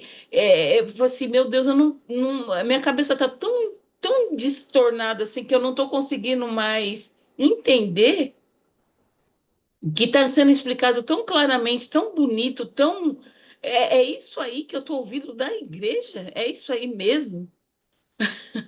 É muito dolorido, sabe? E eu entro porque a gente, quando está muito doente da alma, vamos dizer assim, eu não sei nem se é essa palavra, a gente fica um pouco perturbado, né? Não sei se essa palavra é uma tribulação, a mente da gente começa a ficar confusa, porque você resgata coisas lá que estão encravada em você. Você cresce ouvindo aquilo ali. Mesmo eu não ter sido crescido num lar evangélico, mas a minha mãe veio da congregação. Eu passei uma adolescência escutando sobre esse Deus aí. Né? E eu sempre rebatendo com esse Deus aí que condena, que se você estiver muito confortável, se você estiver muito feliz, se você estiver alegre, Deus vai te castigar, uma hora ele vai. E eu já usei isso com a minha filha. Reconheço. Como é que eu faço? Assim, é muito louco. É difícil, porque vira e mexe no momento de muita angústia, a gente volta para esse Deus, por quê? Por que que a gente volta para esse Deus? Quantas vezes eu vou ter que ler esse evangelho e entender, não no sentido de decorar, mas entender o que que é essa graça de Deus, porque às vezes ele mexe, eu esqueço que é essa graça de Deus. Uhum. Uhum. Você É. já parou para pensar no caso de Jó? Ele O que, citou Jó, inclusive. o que ele Isso fez para Deus é, oferecer tudo aquilo, né? sabe qual que é o problema, né, Jaque? É que assim, é, é aquilo que você falou, são coisas que estão enraizadas dentro da gente, e às vezes quando alguém pontua, quando alguém cutuca, né, a coisa aflora, né? Aflora. E isso acontece mesmo, né? Porque, poxa, você passa uma vida ouvindo dizer desse Deus, assim, que é justiceiro, que assim, chega a ser até um pouco sarcástico, assim, da forma como age, do jeito como lida com as pessoas, né? E manipula, e fica microgerenciando a vida de todo mundo. E isso às vezes vem à tona mesmo, e principalmente no momento de angústia, no momento de dificuldade, a gente acaba desejando esse Deus mesmo, assim, que é gênio da lâmpada, né? Também, né? E que por mais que vai ser de repente, mas pode no instalo ali resolver o nosso problema e esquece, né, que ele está tratando com a gente, né? Caminhando com a gente e sofrendo com a gente e nos tornando cada dia mais parecidos com ele. E esse processo é dolorido, né? E muitas vezes as contingências da vida, as coisas que vão acontecendo, elas estão acontecendo não é porque ele está colocando isso no nosso caminho, não é porque ele está querendo ensinar, são as contingências da vida que vão acontecer, né? E aí tá, e onde está Deus nisso? Ele está com a gente, tornando a gente forte para passar por esses momentos, tornando a gente esperançoso para passar por esses momentos. E às vezes, né, de acordo com a misericórdia, com a graça e com o mistério dele, às vezes ele intervém. Mas a gente não tem explicação de como, e quando e por quê. E quando a gente fica buscando essas explicações, esses entendimentos, assim, é onde a gente começa a pirar, assim, né? E eu acredito que nesses momentos é a voz desse Jesus servo, né, que vem e fala assim: descansa, meu filho, né? Calma, segura um pouco, né? Vamos continuar caminhando, vem cá, vamos orar junto, vamos chorar junto, vamos, como quando ele estava para ir para a cruz, né? Que ele chama os discípulos e fala assim: olha, eu tô angustiado. Ele também estava angustiado. Eu sei que o momento que eu vou passar, o que está vindo é terrível. Então fica aqui comigo, vamos orar aqui comigo, né? E aí os discípulos dormem, né? Mas ele não dorme, né, Jaque? Ele permanece com a gente nas nossas angústias, nas nossas aflições, nas nossas E dores, apesar dessa piração aí tudo, que eu gostaria, assim, como Deus tem piedade da gente que fica loucona, sempre. porque eu tô nessa loucura aí, meu Deus, desesperada, também tô ouvindo o Ed, todo mundo fala que é herege. Aí eu peguei e fui lá, vou ouvir a pregação do André. Pronto, vou ouvir a pregação do senhor Abimael. Mas, ué, mas todo mundo é herege. Aí, assim, concluindo, a coisa mais linda que Deus é maravilhoso, que eu gosto é desse Deus aí, assim, que não mudou nada na minha história, mas eu recebo uma mensagem tão linda de Marise e todas as mulheres dessa linda igreja IBQ, um momento que eu estou quase andando de ponta cabeça, alguém lembrando de você preocupado, representando o pastor Claudomir, falando, querendo, sabe, se solidarizar com você, eu falei assim, eu não posso estar tão errada assim. Assim, eu ainda vou escolher esse Jesus aqui. Hum, Eu hum, vou escolher esse Jesus aqui. É, Foi assim, Senhor, tem misericórdia de mim, porque eu consigo chegar mais próximo de você. Eu não mudou nada.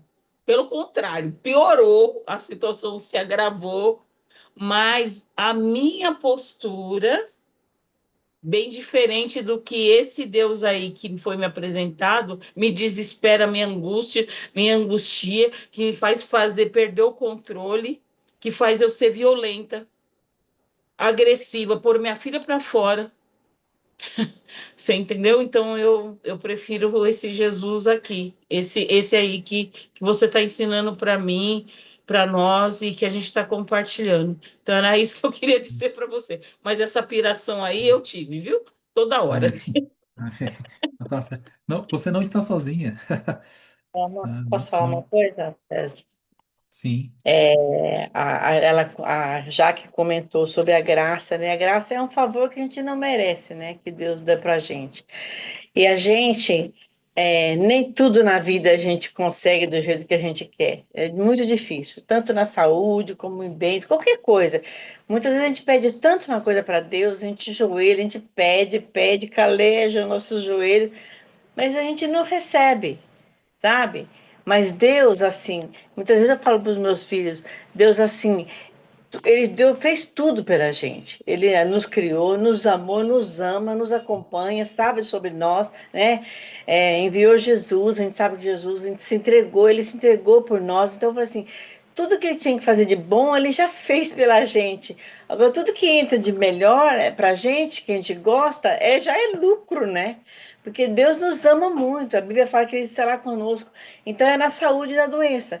E muitas vezes a gente, na hora, a gente não entende, sabe? Não entende, porque às vezes você pede uma coisa e você não recebe. E a gente, eu estou pedindo cura para o Rô, a gente não recebe, porque Deus é que sabe todas as coisas. Então, mas daí eu começo a lembrar de tantas coisas que a gente pediu e ele concedeu para a gente, né? A minha vida de menina, igual da filha da Jaque, que está sendo agora, foi difícil.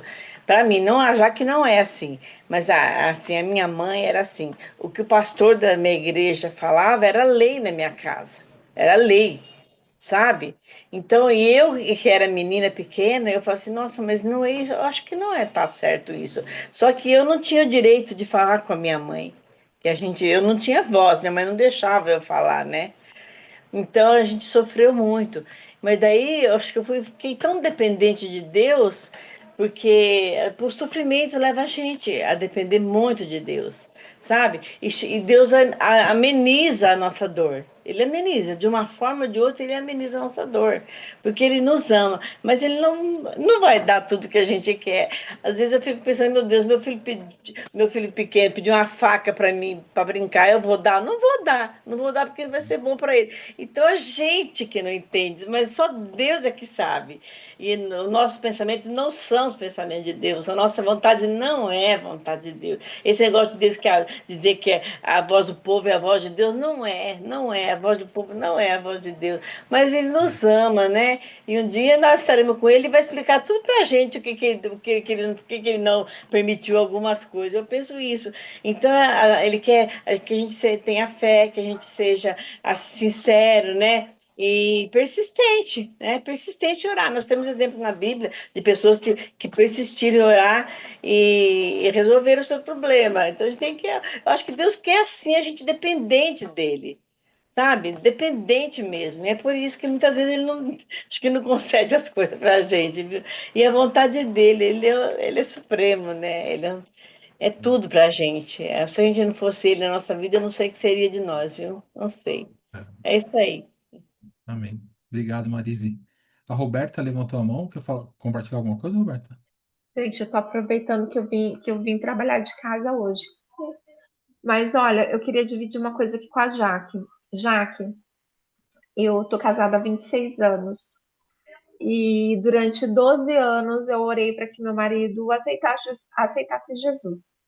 E aí o meu marido aceitou Jesus em 2012 e ficou na igreja, né? A igreja que nós éramos tinha a questão do pastorado feminino, então dentro da igreja que nós éramos, então o Raul era um presbítero, eu era uma presbítera, a gente ministrava nos cultos de quinta e uma série de coisas.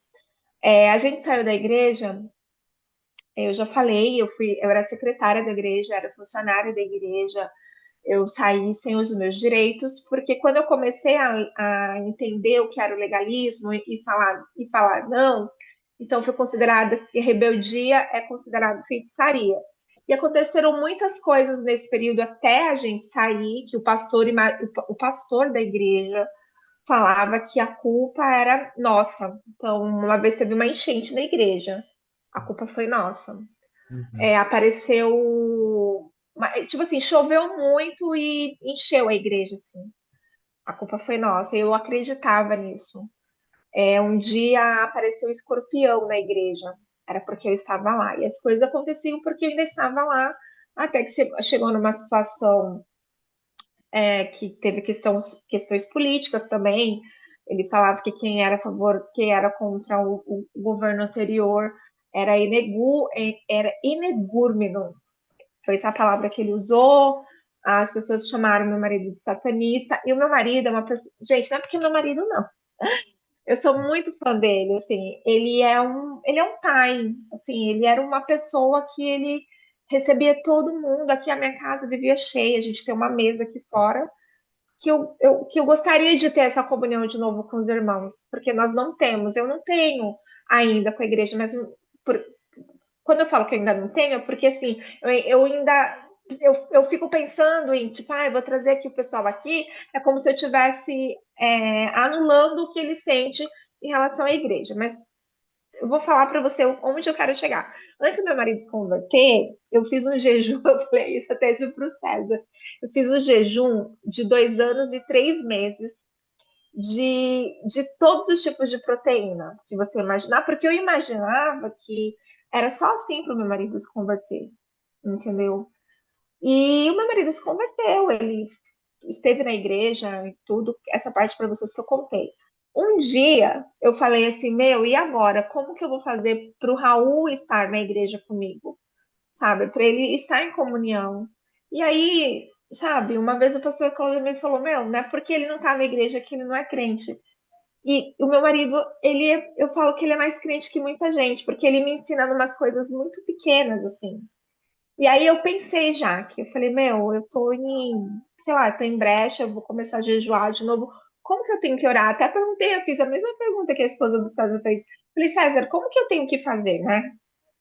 Porque assim, eu fui tão silenciada dos meus sentimentos que, por exemplo, eu me sentia mal por amar mais a minha filha do que o meu marido. E são amores diferentes, gente. Porque eu aprendi lá que o meu marido tinha que ser mais importante que tudo, entendeu? E lógico que são amores diferentes, sabe? Assim, e eu lutei muito contra isso. Eu achava que eu não, que eu estava muito errada em amar a minha filha, entendeu? E eu ainda não sei ainda como que vai ser, como que se um dia o Raul vai estar na mesma comunidade que eu. Eu não sei como que vai ser, Jaque, mas eu oro por você, oro pela sua filha, para que Deus te dê o consolo necessário para cada dia e para que você haja conforme a cada dia, sabe assim, entregar mesmo na mão de Deus, sabe assim, porque tem coisas que não vão, não depende só de mim, de você, depende dela também, né? E não é uma questão triunfalista, tá? O que eu vou falar, não é o evangelho triunfalista, mas eu penso que as nossas orações como mãe, eu acho que elas surgem efeito. Então, o que a gente pode fazer, e eu posso falar para você que eu estou vivendo mais ou menos, não na intensidade que você, mas vivendo essa questão da adolescência, que é uma questão muito difícil, aqui em casa também. Mas eu creio que as nossas orações, elas, as nossas lágrimas, assim, sabe, como mãe, eu acho que elas semeiam uma oração, eu acho que elas regam, sabe, frutos de orações. Então eu oro para que você, que Deus te dê o consolo e a paz necessária para cada dia e que você pense assim, que você é uma mãe, e a gente como mãe, a gente não, a gente comete pequenos deslizes. Não, eu queria falar que eu te amo e que eu te admiro muito, independente do que você se sinta acusada, e que você pode contar comigo, assim, nas minhas orações, tá bom? Amém. Amém. Amém. Obrigado, Roberta. Não quero atrapalhar a aula, mas assim, é muito obrigada mesmo pelas palavras, mas o que eu quis dizer é assim, independente de qual seja o desfecho dessa história, e eu nunca pensei em falar isso, eu sinto muito Deus presente, Amém. muito. Gente, que, né, lógico que vai se estender muito se eu falasse aqui como Deus vem mostrando, sinalizando. Quem me conheceu, pavio curto, uma pessoa adulta vir na minha porta me cobrar valor de lança-perfume, eu que nunca nem, eu falo, nunca fumei nem palito de fósforo. Enfim, para resolver, para ter paz e eu contornar, falar baixo, porque eu já tenho uma voz muito explosiva, enfim. Eu sinto a presença do Senhor me moldando, mas não como um castigo. É o que talvez eu não consiga me expressar. Eu estou sofrendo porque a gente tem, eu entendo assim que a gente tem um ego. A gente quer estar sempre certo, a gente quer que as pessoas pensem igual a gente. Por isso que eu falo que eu não entendi o que é a graça, eu estou trabalhando em mim. Porque, queira ou não queira, a gente se coloca, mas se eu estou indo todo dia na igreja, se eu estou fazendo isso, se eu estou estudando, tudo. Lá no fundinho, eu sou superior àquele que está fazendo tudo errado e ainda está me afrontando. Como assim? Então, eu comecei a perceber isso e eu fiquei perturbada, mas ao mesmo tempo eu acabei de joelhos agradecendo ao Senhor. Porque, Senhor, eu estou entendendo isso aí, mas não como um castigo. Não, entendeu? Eu sei que é confuso, eu estou sofrendo muito, mas ao mesmo tempo, nesse meio sofrimento, sabe que é como se você está assim de mão dada, vamos? O Senhor está falando assim, vamos, é isso aí mesmo. Aí você dá uns trupicão assim, ele te segura para você não cair. Às vezes você até rala o joelho, arde pra caramba, mas ele tá me segurando a tua mão, sabe? É isso que eu senti. É uma experiência que eu acho que eu não vou saber explicar de forma alguma. E cada vez que eu venho nessas aulas e ouço isso daí, eu falo assim: ah, eu quero esse Deus aí. Eu não sei se eu peço perdão, porque às vezes gera essa dúvida de que vem lá do enraizado, né? Mas com toda essa dúvida, eu quero esse Deus aqui, esse Deus, esse Jesus aqui. Porque não é um Deus que muda aquilo de acordo com o que eu quero, a margarina em cima da mesa, a mesa esposa, tudo bonitinho, mas que com toda tempestade você sente ele vivo do teu lado, que você não consegue explicar. Eu não consigo explicar que está acontecendo, mas eu estou vendo. É muito louco isso. Então é isso que eu queria falar. E muito obrigada por tanto amor, viu, gente? E paciência, né? Eu Amém. posso falar uma coisa? Claro. Eu vou ser sincera para vocês, eu até fechei minha câmera um pouco, porque eu estava sentindo um desconforto bem grande, assim, um cansaço. Eu acredito muito que existem coisas espirituais acontecendo mesmo, porque estava num cansaço tão forte aqui, assim, eu fechei a câmera, até fechei os meus olhos, só fiquei ouvindo vocês falando. E, e essa questão do Deus da graça, que eu acredito que é esse Deus que a gente tem que servir, que é o Deus da graça. É esse Deus que faz esse rebuliço na vida da gente quando tá uma bagunça, quando tá um caos, quando tá tudo de ponta cabeça, quando você não entende nada, nada, absolutamente nada, e você se sente vazio, e você sente que você não é nesse momento que Deus carrega a gente no colo. São nesses momentos que a gente sente a presença dele e que a gente enxerga que a gente não é nada mesmo e que a gente não merece nada mesmo. E o herege do Ed pregou isso domingo. Eu acho que a Jaque deve ter assistido e ele falou exatamente sobre se sentir melhor do que o outro, achar que é melhor do que o outro. E a gente sempre vai achar em algum momento que a minha vida espiritual está um pouco melhor do que a dela, eu sou merecedora disso. A gente não merece nada, né? Então eu penso que nesses momentos de tortura ou de não saber como orar, porque eu também, quando eu tenho o evangelho desde os meus 7 anos de idade. Eu voltei para a igreja, fiquei um tempo da minha adolescência fora da igreja, mas eu voltei aos 18. Desde então não consegui sair nunca mais. Porque o amor de Deus que nos constrange, nos envolve, nos abraça e não nos deixa sozinho. E por mais que a gente tente ir para qualquer lado, ele não deixa. Desde então, quando eu saí dessa igreja que falava que eu não podia ouvir uma música, que eu não podia fazer qualquer coisa que fosse ir numa festa da família porque tinha culto, então eu estava em pecado se eu fizesse, se eu escolhesse estar com a minha família ao invés de estar na igreja fazendo a obra ou qualquer coisa assim. Quando isso acontecia, alguma coisa errada ia acontecer, né? Ia quebrar o meu carro, ia faltar um dinheiro para pagar uma conta, porque o devorador, porque isso, porque aquilo. Até a gente se desintoxicar desse tipo de evangelho é uma coisa muito difícil. Eu já estou na IBAB há 14 anos, vai fazer agora, e eu louvo a Deus por isso, porque realmente foi uma libertação na minha vida. E essa liberdade nos faz amar ainda mais a esse Deus. É contraditório a pessoa achar que porque você não segue esses dogmas religiosos, você está fora da igreja.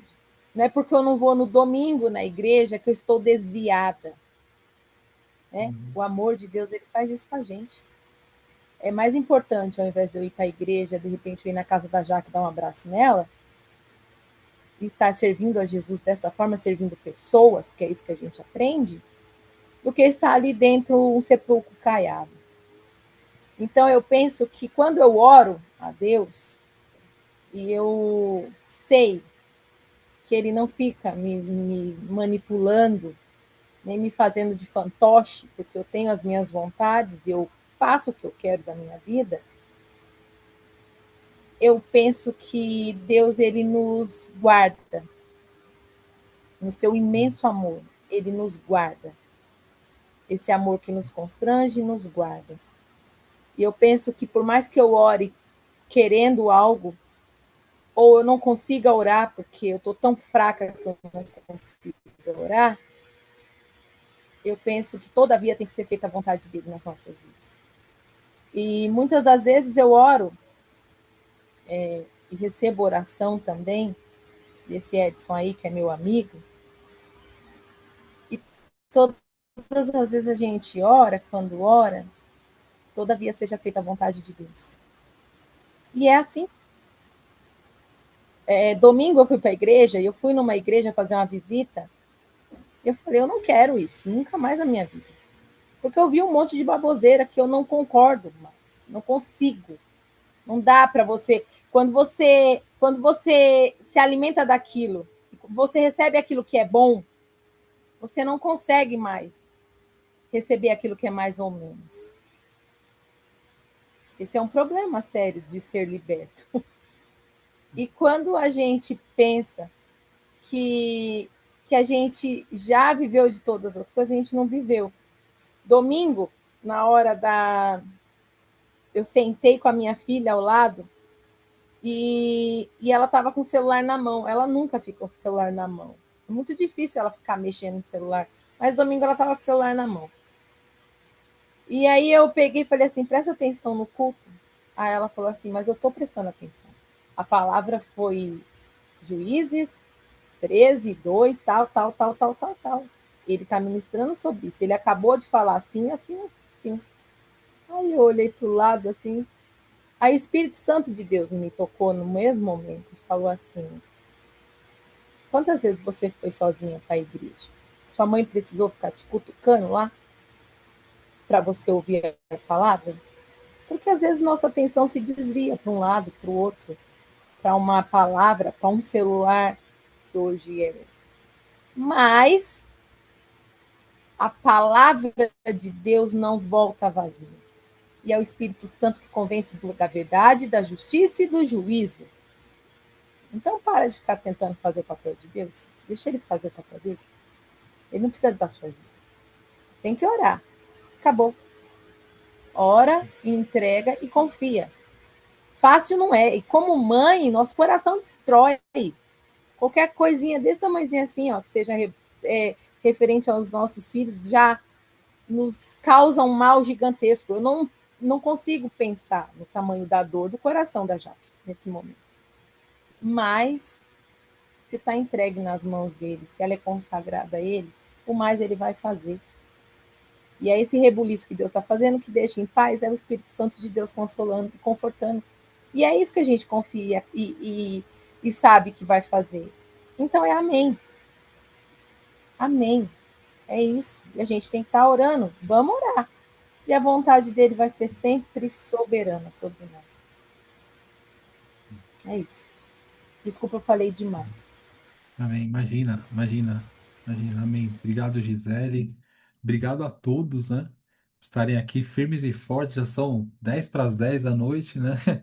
E, e que bom ter vocês aqui, que bom a gente poder estar junto nesse ambiente.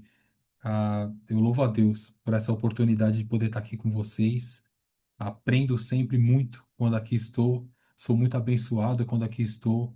E oro a Deus para que cada dia mais a gente aprenda a ser discípulo desse Jesus que se esvaziou. E que a gente se esvazie do nosso ego, que a gente se esvazie do nosso desejo de sermos mais que isso, que aquilo, mas que a gente siga o exemplo do nosso mestre.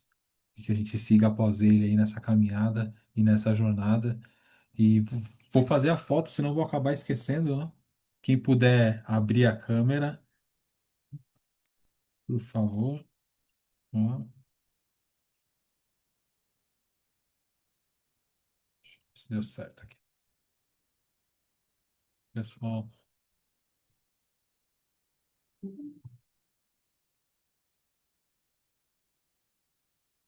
opa, vamos lá, que agora a Roberta apareceu, vamos fazer outra. Então, peraí. Mais uma. É, boa.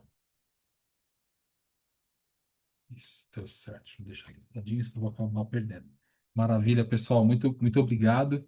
Deus abençoe a cada um de vocês. Desculpem pelo horário. Semana que vem a gente tá de volta. Deus abençoe. Beijão no coração de vocês. Perdão os meninos, né? Que as mulheres sempre tomam tudo aí, né? Perdão, Imagina, meninos. imagina. Somos abençoados por vocês. Ai, meu Deus. Deus abençoe, viu? Tchau, tchau, pessoal. Boa noite. Amém. Tchau.